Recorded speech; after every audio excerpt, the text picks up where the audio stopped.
종말에 대한 지금까지 세 가지 비유 말씀 중 오늘은 이제 마지막 비유 말씀인 양과 염소의 비유 말씀을 나눠보겠습니다.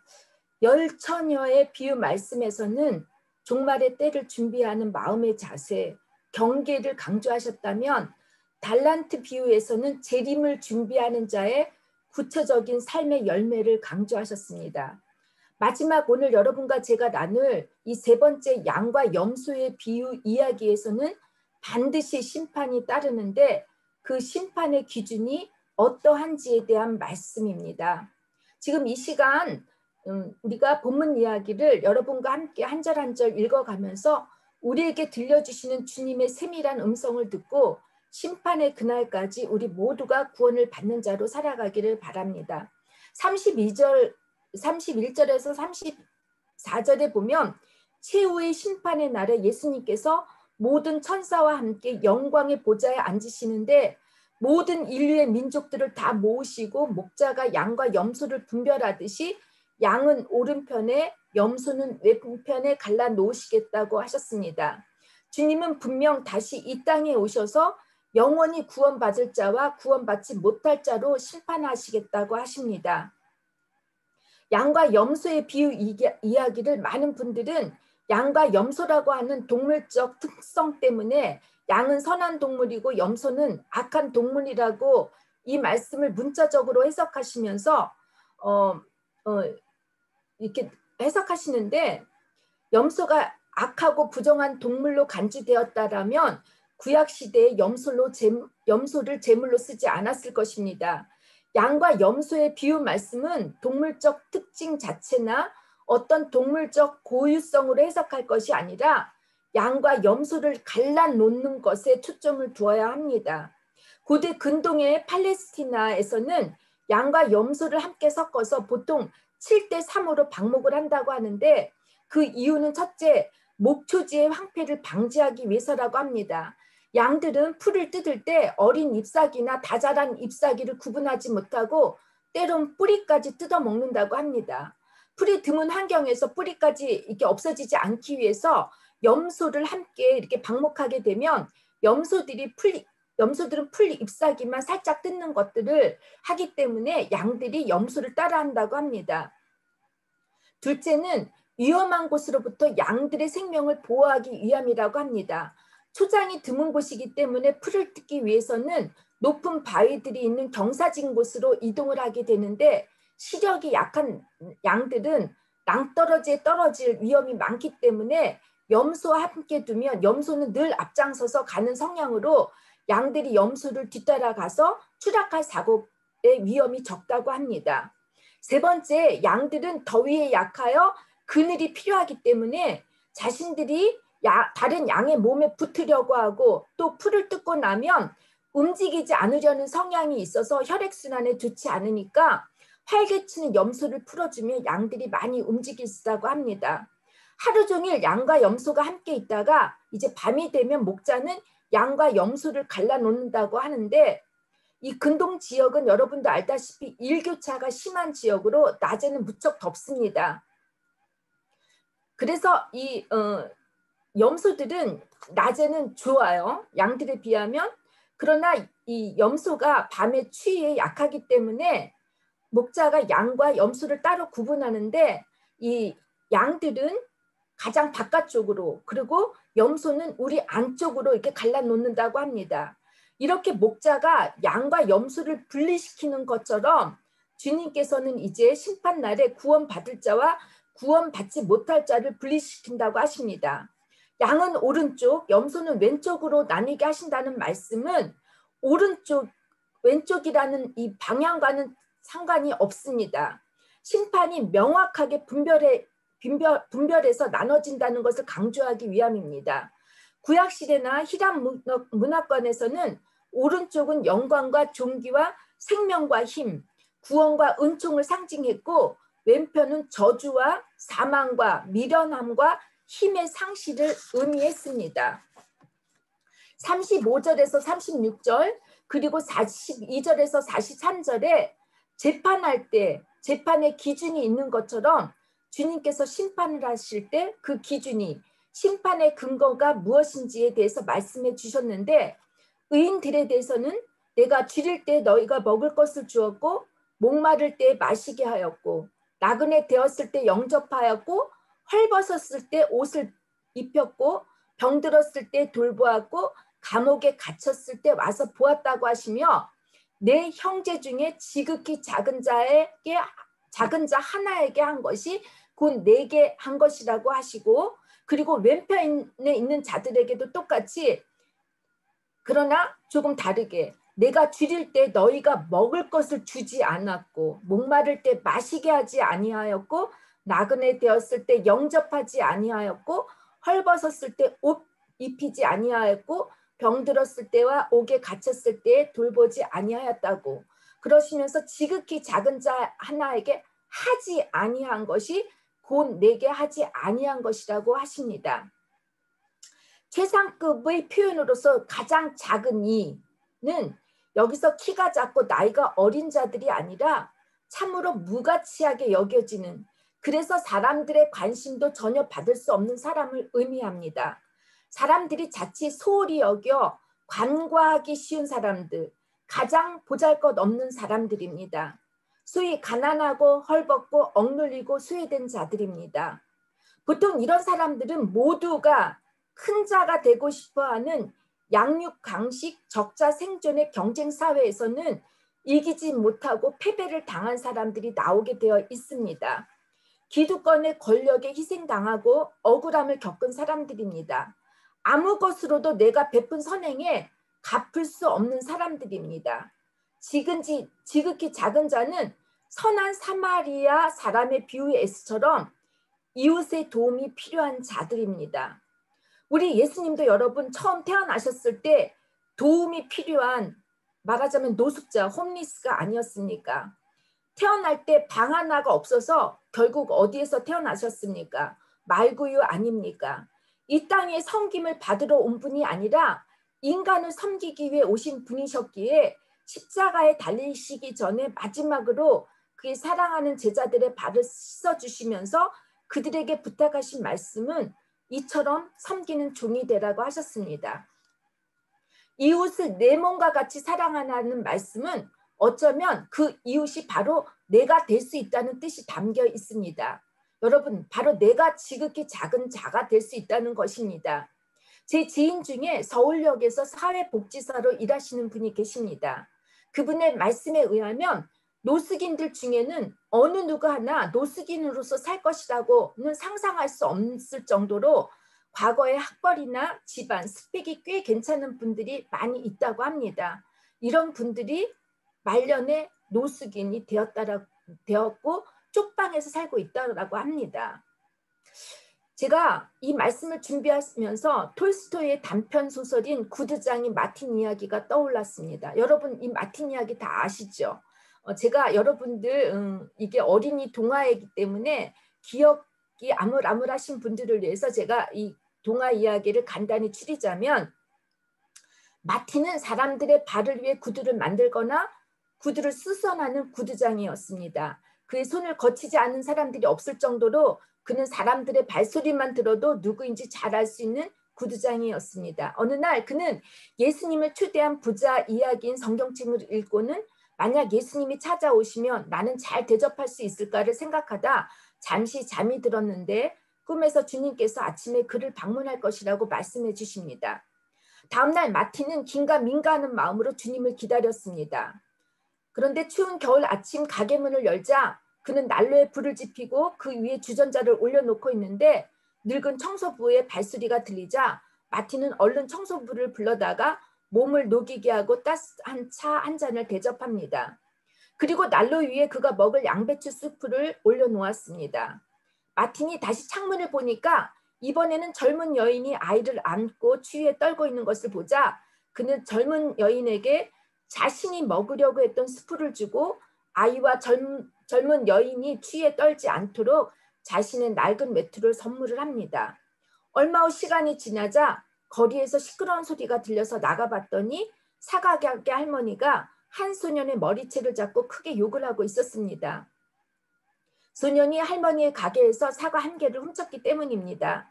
마티는 야단치는 할머니에게 사과 하나를 훔친 소년에게 이렇게 큰 벌을 준다면 우리가 지은 죄에 대해서는 얼마나 큰 벌을 받아야 할지 소년의 죄를 변호해 줍니다. 그러자 소년은 할머니에게 사과를 하고 할머니는 그를 용서해 줍니다. 이제 하루가 다 지났습니다. 약속하신 예수님은 찾아오지 않으셨습니다. 밤이 되자 그는 다시 희미한 불빛 아래 어제 읽었던 성경 말씀을 계속해서 읽으려고 하다가 잠이 듭니다. 갑자기 그의 가게에 어두운 구석에 여러 사람들이 속삭이고 있는 소리를 들었습니다. 마틴은 그들을 알지 못했습니다. 마틴이 그들에게 누구냐고 물었을 때 나였네 하면서 어두운 구석에서 그 청소부인 스테판이 빙그레 웃으면서 걸어 나왔습니다. 역시 나였습니다 라고 아기를 아는 여인이 앞으로 걸어 나왔습니다. 이는 살며시 웃고 있었습니다. 또한 아기도 방글방글 웃고 있었습니다. 그리고 역시 나였네 하더니 가게 할머니와 사과를 든 소년이 이쪽으로 걸어왔습니다. 두 사람 모두 빙그레 웃고 있었습니다. 마틴은 깜짝 놀라서 모두를 바라보았지만 그들은 마틴의 눈앞에서 안개 속으로 조금씩 모습을 감추더니 사라져 버렸습니다. 구두장이 마틴은 꿈이 거짓이 아니었다는 것을 깨닫게 됩니다. 예수님은 마틴에게 말씀하신 대로 정말로 마틴에게 오셨고 마틴은 예수님을 맞이한 것이었습니다. 그는 어젯밤에 읽다가만 성경책을 계속해서 읽으려고 성경책을 폈는데 성경책에는 이렇게 적혀 있었습니다. 지극히 작은 자에게 한 것이 바로 나에게 한 것이다. 여러분, 이 톨스토이가 이 이야기에서 말하려고 했던 중요한 요점은 주님을 섬기는 것이 어떤 추상적인 것이 아니라 생활, 그저 일상의 생활에서 선한 행동을 하며 살라는 것입니다. 도움이 필요한 자가 바로 주님이시기 때문입니다. 주님은 거룩한 모습으로 교회 안에서 예배만을 받으시는 분이 아니라 우리들 중에 지극히 작은 자의 모습으로 우리와 함께 계시고 있다는 것입니다. 주님의 심판은 지극히 작은 자, 여러 사람도 아닌 그 한 사람에게 마땅히 해야 할 것을 한 것과 하지 아니한 것으로 영원히 살 수 있는 그 삶과 영벌, 영원히 죽을 수밖에 없는 것으로 나뉘게 됩니다. 혹시 우리들 가운데 주님의 심판이 우리의 선한 행위나 봉사라고 국한할 때 하나님을 믿지 않아도 선한 봉사를 많이 하면 천국을 갈 수 있는 것이 아니냐고 이렇게 질문하실 수 있습니다. 그런데 여러분 아닙니다. 이 말씀은 하나님을 믿는 자를 위한 말씀입니다. 선한 행위 자체로 구원을 받지 않는다가 아닙니다. 예수님께서는 마태복음 7장 15절에서 22절에 나더러 주여 주여 하는 자마다 다 천국에 갈 것이 아니요 다만 하늘에 계신 내 아버지의 뜻대로 행하는 자라야 들어가리라고 말씀하셨듯이 아무리 우리가 율법을 많이 알고 말씀을 많이 알고 말씀을 잘 지키는 사람이라 할지라도 선한 행동에 대한 우리들의 마음가짐, 그러니까 율법을 초월한 사랑, 하나님을 사랑하는 것처럼 내 이웃을 사랑하는지 사랑을 하지 않는지에 대한 심판이 따른다는 말씀입니다. 이렇게 심판의 기준에 대해서 의인들과 악인들의 서로 이렇게 다른 반응이 이제 나타납니다. 이 두 부류의 반응의 공통점은 자기 자신들이 한 일을 알지도 기억하지도 못한다는 것입니다. 의인들은 자기들이 행했던 선한 일들을 기억하지 못하고 악인들 또한 그들이 행했던 악한 일을 기억하지 못합니다.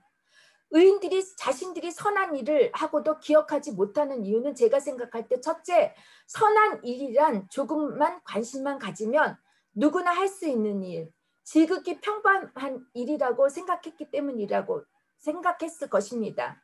줄일 때 먹을 것을 주고 목마를 때 마실 것을 주고 나그네를 영접하는 이 세 가지 선행은 율법에서 제시한 것으로 반드시 지켜야 할 의무입니다. 그런데 이들은 이 세 가지 율법의 의무를 넘어서 다른 세 가지, 더 나아가 자발적으로 적극적으로 사랑을 했던 사람들입니다. 자신들이 선한 일을 잊어버렸다는 것은 둘째, 대가를 기대하거나 바라지 않고 했다는 것입니다. 도움의 선택이 내가 좋아하는 사람들, 내가 필요로 하는 사람들이 아니라 기대를 하지 않아도 될 사람들일 때 잊어버리기가 쉽습니다. 반면에 우리가 가장 사랑하고 좋아하는 사람들에게 사랑을 하게 되면 기대를 하게 되지 않습니까? 꼭 무엇으로 보답을 받기보다는 상대방이 단지 고맙다라는 마음만 가졌으면 하는 마음이 들 때가 있지 않습니까? 특히 가족한테 우리가 상처를 많이 받게 되는 이유는 나의 희생이나 봉사에 대한 보상을 기대하고 있기 때문입니다. C.S. 루이스는 그의 저서 네 가지 사랑, The Four Loves라고 하는 책에서 여러분 이 C.S. 루이스의 저서들을 여러분들 한번 읽어보시기 바랍니다. 저는 여러분들이 이번에 이 코로나라는 상황 속에서 할 일이 많이 없으신다면 집에서 참 많이 독서를 하시면 좋겠는데 제가 권하는 책 중에 하나가 C.S. 루이스입니다. 이 사람이 그 네 가지 사랑이라는 책에서 사랑한다는 것은 상처받을 수 있는 위험에 자신을 노출시키는 행위이기 때문에 분명히 우리의 마음이 아프게 될 것이라고 했습니다. 공감되지 않습니까? 우리가 오직 하나님께 드려야만 할 무조건적인 이 사랑이 인간적 사랑에게 바치기 때문에 그 사랑이 신이 될 수 있는 위험이 있다고 합니다. 그래서 결국은 우리의 사랑이 사람들에게 향한 사랑이 파멸로 몰고 간다고 했습니다. 그래서 모든 사랑에는 아픔과 고통이 내재하고 있기 때문에 이 아픔과 고통을 피하려고 애쓰지 말고 그것을 주님께 가져와서 주님께 바칠 때 하나님과 가까워진다고 가까워진다고 이렇게 얘기를 했습니다.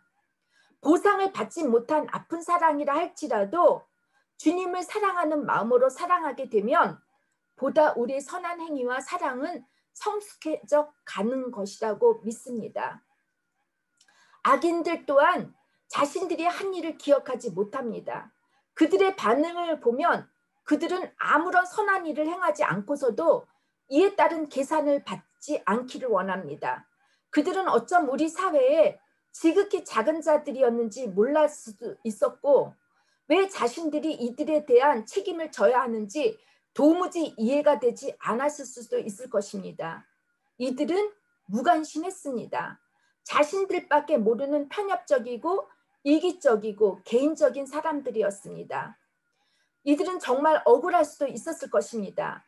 여러분들 평소에 하나님을 열심히 믿고 주일마다 교회에 가서 예배를 드리고 기도도 열심히 하고 말씀도 열심히 읽었는데 자신들이 지옥의 심판을 받을 수 있다고 생각한다면 여러분 얼마나 어처구니가 없고 힘들겠습니까?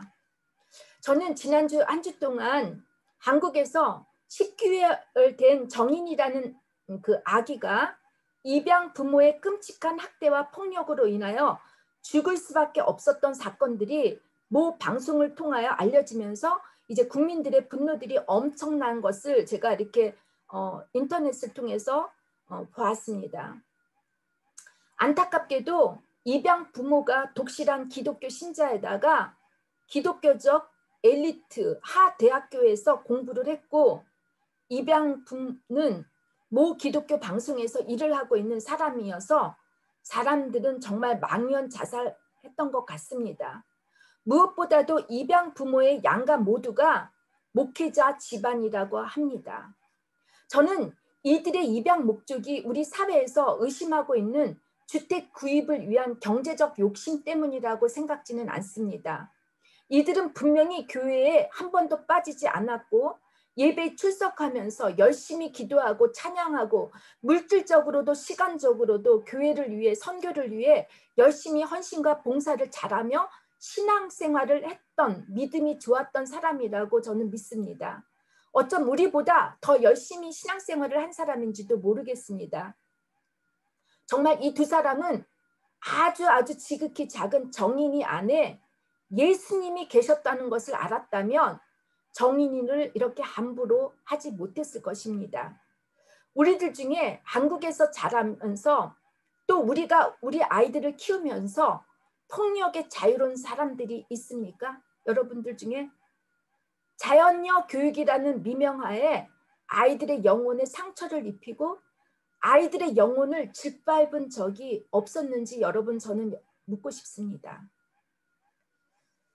제가 예전에 하나님께서 회개를 시키실 때 그때 동생들을 제가 공부시킨다면서 체벌했던 기억들이 떠올랐습니다. 그것을 제가 회개케 하셔가지고 제가 제 동생들한테 잘못했다고 용서를 이렇게 빌게 했고, 우리 아들에게 한번 제가 체벌한다고 반장난식으로 아이들 방에 들어가게 해서 손을 들고 있으라고 했습니다. 근데 저희 아들이 좀 미련한지 저 같으면 손을 내리고 있었는데 제가 몰래 봤더니 손을 들고 있었던 것이에요. 근데 그 아이의 모습이 제가 기도할 때 떠올랐습니다. 저는 그 아이의 손든 모습을 보고 귀엽다고 웃었는데 그 아이의 마음은 얼마나 아팠겠습니까? 또 하나님께서 저를 회개시킬 때 심지어 강아지에게 끼니마다 밥을 주지 않았던 것도 회개시켰습니다. 여러분, 꽃으로도 아이를 때리지 말라는 말이 있습니다. 아이들의 영혼이 다치지 않을 물리적이고 정신적으로 폭력을 쓰지 않더라도 우리 아이들을 양육할 수가 있습니다. 저는 우리 교회에 젊은 부모님들이 계시는데 우리 아이들에게 절대로 상처를 입히는 양육을 피해 주셨으면 합니다. 내 아이 안에, 이 지극히 작은 우리 아이 안에 예수님이 계신다고 하는 마음으로 우리 아이들을 양육할 때 분명히 주님께서 주시는 지혜로 아이들을 잘 양육하십니다. 제가 아이들을 가르치는, 학교에서 가르치는 선생님이 아닙니까? 정말 폭력이 없이도 얼마든지 우리 아이들을 건강하게 잘 가르칠 수 있으니까 여러분들이 아이들이 죽고 싶을 정도로 미울 때가 있죠. 그러나 이 아이 안에 주님이 계시다고 생각하면서 이 아이들을 정말 잘 상처받지 않도록 키우시기를 주님의 이름으로 부탁드립니다. 골로새서 3장 23절에 보면 너희가 무슨 일을 하든지 마음을 다해 주께 하듯 하고 사람들에게 하듯 하지 말라고 하셨습니다. 하나님을 믿는 사람들의 이중생활을 사도 바울이 지적한 것입니다. 성령의 거듭남이 없이 종교적 형식이나 율법적인 신앙에 갇혀서 주변에 대한 공감도 책임도 갖지 못하는 신앙을 주의하라고 하신 말씀입니다. 여러분, 복음은 추상적이지 않습니다. 내 삶을 변화시키지 못하는 신앙이나 신학은 불필요한 것이고 죽은 믿음입니다. 여러분과 저는 정말 하나님의 자녀처럼 우리의 말과 행동, 우리의 모든 삶이 주님께 하듯 두렵고 겸손한 마음으로 세상 사람들에게 선을 행하시기를 주님의 이름으로 축원합니다. 하나님의 심판의 기준은 감사하게도 아주 크지 않습니다. 모두를 구원시키기 위한 하나님의 보편적인 은혜입니다. 여러분, 구원을 위한 심판의 조건이 여러분 하나님께서 너 목숨을 바쳐라, 너 헌금을 다 내라, 재산을 팔아서 너 다 나를 위해서 하라 하시면 하실 수 있는 분들이 몇 명이 있겠습니까? 저는 너무나 이 말씀을 읽으면서 하나님이 제시한 심판의 기준이 너무 작은 것인 것에 대해서 거창하거나 그런 거창한 희생을 요구하는 봉사나 헌신이 아니어서 너무너무 감사했습니다. 누구나 관심만 가지면 할 수 있는, 일상생활에서 조금만 희생하면 할 수 있는 일을 하라는 것입니다. 내가 섬기고 구제할 사람이 아주 먼 데 있는 사람이 아니라 바로 내 곁에 나와 아주 가까이 살고 있는 사람들을 무관심하지 말고 도우라고 하시는 말씀입니다. 마지막으로 34절과 41절, 심판을 받은 악인과 의인이 어떻게 될지 심판 결과에 대한 말씀을 하십니다. 오른편의 선택을 받은 자들에게 34절, 내 아버지께 복받을 자들이여 나와 창세로부터 너희를 위하여 예비된 나라를 상속받으라고 하십니다. 복을 받으자라는 말을, 이게 그리스어의 언어를 보니까 수동태 완료 동사로 쓰였습니다. 희생의 사랑을 베푼 그 시점부터 줄곧 하나님께서 은총을 주셨다. 그러니까 은총을 받았다는 것입니다. 복이라 함은 여러분, 영원까지 하나님과 함께 사는 삶을 누리는 것을 의미하지 않습니까? 여러분, 우리는 죽어서 하나님 나라에 가서 하나님과 있는 것이 아니라 바로 지금 우리가 살고 있는 이 세상에서 하나님과 함께 하고 있다는 것이 얼마나 놀라운 복입니까? 만약에 여러분들 삶 속에서 하나님이 함께하지 않는다면 얼마나 끔찍한 일이겠습니까? 반대로 왼편에 있는 자들에게는 41절 저주 받은 자라고 하시면서 나를 떠나 마귀와 그 사자들을 위해 예비된 영원한 불에 지옥에 들어갈 것이라고 하십니다. 저주 받은 자들 역시 과거 수동형으로 과거로부터 이미 저주를 받았는데 그 시점이 내가 희생적인 사랑을 베풀지 않았던 그때부터 이미 저주를 받았다는 것입니다. 저주란 정죄하다, 판결하다, 운명짓다, 재앙을 빌다라는 뜻입니다. 저주는 하나님의 기준을 지키며 사는 것에 실패했기 때문에 영원한 지옥의 뜨거운 불 속에서 고통을 받는다는 것입니다. 지옥에 하나님이 계시겠습니까? 없습니다. 하나님의 선하심의 부재가 없다라는 것입니다. 여러분 이제 말씀을 맺기로 하겠습니다. 주님의 종말에 대해서 제가 이제 3주간 걸쳐서 나눠봤습니다. 여러분 어떻게 생각하십니까? 종말은 반드시 있습니다. 주님이 재림하시는 날이 세상의 끝입니다. 그날은 예수님도 모르고 오직 아버지 하나님만 아신다고 하셨습니다. 이 종말의 3가지 비유, 열처녀의 비유, 달란트 비유, 그리고 양과 염소의 비유에서 말씀하시고 싶은 주님의 말씀은 신랑이 없고 주인이 없어도 주님이 있는 것처럼 살으라는 것입니다. 마태의 핵심은 하나님이 언제든지 우리와 함께 하신다는 임마누엘 하나님을 알려주십니다. 하나님의 부재가 있을 수가 당연히 없습니다. 하나님께서는 늘 우리와 함께 임재하시는 하나님이십니다. 하지만 때론 우리가 주님의 임재를 느끼지 못하고 있을지라도 항상 주님이 우리 가운데 있음을 잊지 말고 우리에게 맡겨준 사명과 책임을 다하며 주님께 하듯 살라는 말씀입니다. 종말 신앙의 가장 큰 핵심은 하나님의 자녀인 우리가 하늘나라를 위한 책임을 부여받았다는 것입니다. 주님께서 주신 특권입니다. 우리들 중 많은 분들은 죽어서 하나님 나라에 가서 보상을 받겠다고 미래를 위해서 신앙생활 하시는 분들이 많습니다. 우리가 육체적으로 살아있는 동안 하나님 나라를 경험하지 못하는데 어떻게 미래의 그 나라를 경험하겠다는 것입니까? 언젠가 그곳이라고 하는 먼 미래가 아니라 지금 당장 즉시 주어진 나의 삶, 주어진 나의 기회를 잘 사용하고 이용해야 합니다. 그때는 여러분 더 이상 기회가 없습니다. 기회가 박탈되고 맙니다. 어떠한 변명도 핑계도 소용이 없습니다. 영원한 생명과 영원한 죽음으로 결정이 됩니다.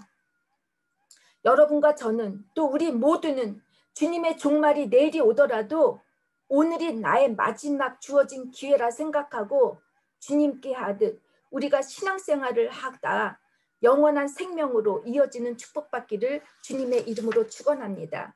이제 제가 여러분 한 시를 여러분들에게 소개하겠는데 이 시는 류벡, 독일의 류벡이라고 하는 도시의 도매에 세바스찬 마여라고 하는 이분은 1594년에서 1664년에 살았던 분으로서 의사였고 교육자였습니다. 이분이 이런 시를 썼는데 제가 이분의 시를 읽고 오늘 말씀을 마치도록 하겠습니다.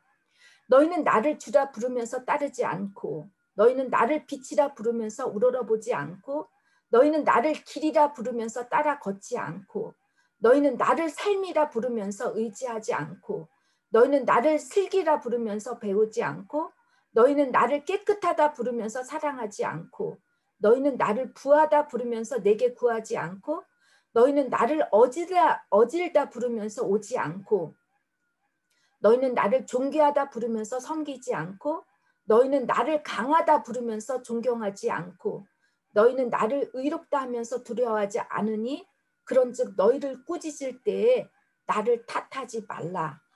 기도하시겠습니다.